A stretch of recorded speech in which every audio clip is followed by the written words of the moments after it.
أهلا بكم جميعا. سنتحدث اليوم عن حدث هام وقع في المغرب.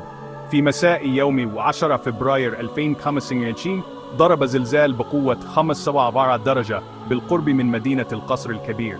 ووفقا للدكتور ناصر جبور مدير المعهد الوطني للجيوفيزياء، فقد أثار هذا الزلزال حالة من القلق بين السكان. وقد شعر بهذا الزلزال سكان العديد من المدن المغربية الكبرى، بما في ذلك طنجة والدار البيضاء وسلة والرباط والقنيطرة وفاس والقصر الكبير ووزان.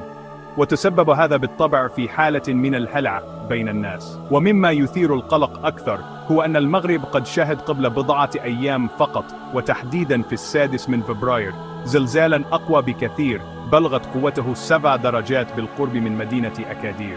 وقد تسبب ذلك الزلزال في دمار واسع النطاق، وأسفر عن وفاة أكثر من 1200 شخص وتشريد الملايين. ومن المرجح أن يكون لهذا الزلزال السابق تأثير على مستوى القلق وضعف البنية التحتية، مما قد يؤدي إلى تفاقم الوضع في زلزال 11 فبراير. وفي ضوء هذه الأحداث تجدر الإشارة إلى أن المغرب يعمل مع اليابان على مشروع لتعزيز نظام مراقبة الزلازل، وهذا المشروع على وشك الانتهاء، ويهدف إلى تحسين جاهزية البلاد لمواجهة مثل هذه الكوارث الطبيعية. حافظوا على سلامتكم وكونوا على أهبة الاستعداد لحالات الطوارئ.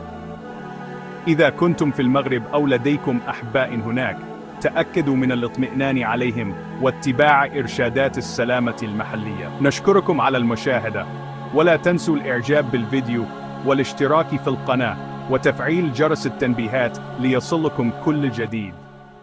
نراكم في الفيديو القادم.